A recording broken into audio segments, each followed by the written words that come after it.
Hello, hello everyone, how are you doing? Eu sou Natália, professora de inglês, e hoje eu vim aqui bater um papo com vocês. Então é isso, pessoal, tô aqui sem roteiro, sem nada, pra falar uma das coisas que eu mais escuto. Eu odeio inglês, eu não sei nada de inglês, eu já tentei aprender tantas vezes, eu nunca vou conseguir. Pois bem, a pessoa aqui que vos fala odiava inglês.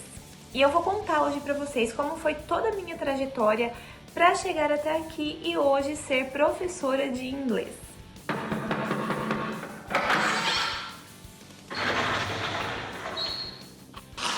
Senta que lá vem a história.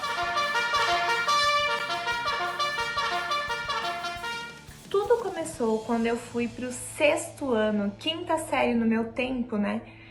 E eu fui para uma escola onde tinha inglês, era uma escola particular e até então eu estudava em escola municipal, não tinha inglês até a 4ª série, né, até o 5º ano, e eu cheguei e me deparei com as aulas de inglês.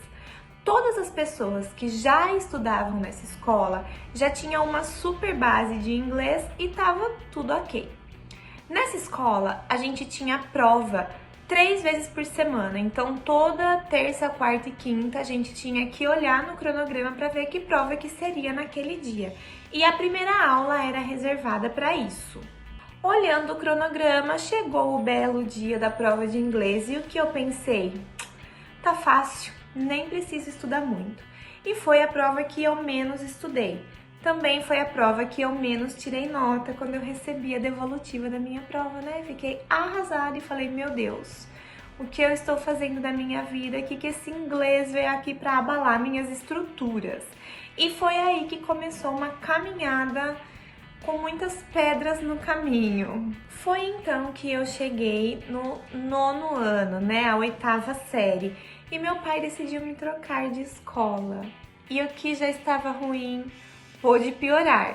Nessa escola que eu fui, as aulas de inglês eram totalmente em inglês. Então, a partir do momento que eu desci a escada para ir para a sala de inglês, já me dava frio na barriga. Porque eu tentava pedir ajuda para a professora e eu ia pedir ajuda em português, né? Porque eu não sabia falar. E aí ela falava, talk just in English here, please. E eu ficava, meu Deus do céu, e agora? Como que eu vou tirar dúvida com ela se ela quer que eu fale em inglês e eu não sei falar inglês? E foi aí que o transtorno aumentou. Nas aulas de inglês, a gente tinha que ler livros em inglês e apresentar teatros em inglês para toda a escola e quem mais da comunidade quisesse assistir. Foi um trauma sem fim. Eu ia para a escola chorando, eu voltava da escola chorando e eu não queria ir para as aulas de inglês. Eu comecei a ficar nervosa, comecei a ser aquele aluno copista, aquele aluno que ia pedir ajuda ali, ia pedir ajuda aqui, que trocava favores, me ajuda na lição de inglês, que eu te ajudo na lição de português, sabe? Esses esquemas. E assim foi minha vida. E além disso, eu tenho provas do que eu tô falando, porque a minha aula de inglês ela foi tão frustrada que eu comecei a desenhar na minha apostila.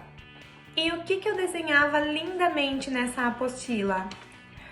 Palavras que não eram de amor. Eu ficava escrevendo ódio na minha apostila. Algumas eu apaguei, porque eu comecei a dar aula e eu tinha esse material guardado e eu comecei a usar para consulta e algumas vezes eu levava para a escola. Eu falei, se algum aluno ver isso não vai dar certo. E aí eu apaguei, mas eu falei, não, isso é minha história e eu preciso deixar. E aí eu consegui deixar só esse, que é esse que eu sempre mostro, que eu sempre converso com os meus alunos. Passado um tempo de muita insistência, na metade do ano, o meu pai me tirou dessa escola e me colocou numa escola pública, que era, assim, o meu sonho de consumo, voltar a estudar em escola pública. E aí ele me voltou e eu fui super feliz. Porém, quando eu alcancei lá, né, os meus 14, 15 anos, eu entrei na fase da adolescência do auge do rock e eu só ouvia música internacional, mas eu queria saber o que as músicas estavam falando. Então, o que eu fazia, né? Procurava na internet a tradução? Não, né? Porque a gente não tinha uma internet muito boa naquela época. Só para dar um exemplo aqui para quem não conhece a internet dos anos 2000, Era mais ou menos assim, ó, enquanto você entrava na internet, o telefone da sua casa ficava ocupado. Eu morava em uma cidade que não tinha provedor de internet, a gente tinha que usar provedor da internet da cidade vizinha, então tinha que fazer um interurbano, e isso contava como uma ligação comum. Além do telefone ficar ocupado e ter que usar a cidade vizinha, eu ainda morava em uma zona rural, o que dificultava um pouco mais, porque aí o telefone tocava diferente. E o barulho da discagem, porque discava número por número do telefone, como uma ligação, o número da discagem demorava super mais. E até eu conseguir conectar, a internet caía. Quando a internet não caía, era a mãe que pedia pra sair porque ela queria ligar pra avó e pra tia tudo. E daí você tinha que sair da internet e ficava sem internet. E queria saber o que a música tava falando. Então o que eu fiz? Recorri ao dicionário.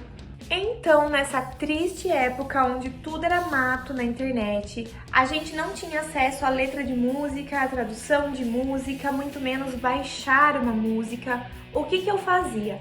Eu pegava a letra da música que vinha no encarte do CD, escrevia e depois usava um dicionário semelhante a esse, que é o Oxford escolar mesmo. Não é o meu mesmo daquela época que eu dei para um aluno, mas é o mesmo dicionário. E eu usava isso aqui para traduzir as minhas músicas favoritas. E então, depois da letra traduzida, né, que eu podia entender o que a música falava, chegava a hora do show, onde eu aprendi a cantar a música. E isso foi se passando, e quando eu cheguei no ensino médio, no terceiro ano, chegou uma professora nova na escola e ela falou assim: que legal, você sabe bastante de inglês. E eu fiquei pensando, como que eu sei muito de inglês? Depois eu explico isso. E aí ela falou assim: por que você não faz faculdade de letras? E eu fiquei olhando assim, falei, acho que não vai rolar não. Não quero dar aula na minha vida. Não levo jeito pra coisa, porque eu sou extremamente tímida. E então chegou a fase do vestibular e lá fui eu prestar várias coisas, inclusive letras. Acabei passando em letras, fiz letras, chegou no último ano, tinha que fazer estágio. Fiz o estágio e comecei a dar aula. O que eu sempre pensei? Vou me formar e vou dar aula de português, tá fácil. Mas não foi bem assim que as coisas aconteceram na minha vida. Logo que eu me formei e terminei o estágio, por incrível que pareça, eu sonhava que eu estava dando aula, então eu tinha muita vontade de voltar para a sala de aula. Não sei como essa mágica aconteceu, mas eu me apaixonei e eu descobri o que eu realmente queria para minha vida. Todas as segundas opções de vestibular que eu falei, vou me formar primeiro em letras e depois eu faço outro, eu descartei, não quis mais. E aí eu fiquei mesmo nessa de querer dar aula, até que surgiu uma oportunidade. A minha tia veio me falar que tinha uma escola de inglês contratando, se eu não queria tentar. E aí eu olhei e falei assim, ai, não sei se vai dar certo. Ela falou, vai, analisa o material, vê se é o que você quer e tenta.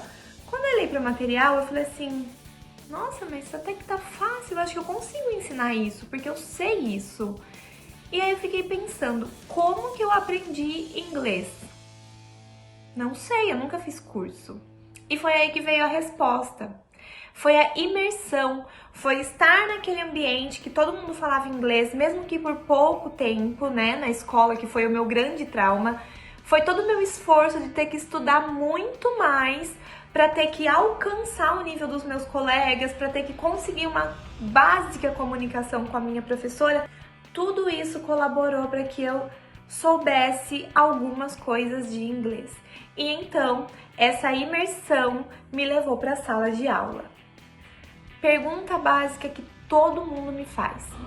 E como que você aprendeu a falar em inglês? Não tem segredo, gente. Eu só abri a boca e coloquei para fora tudo que eu sabia.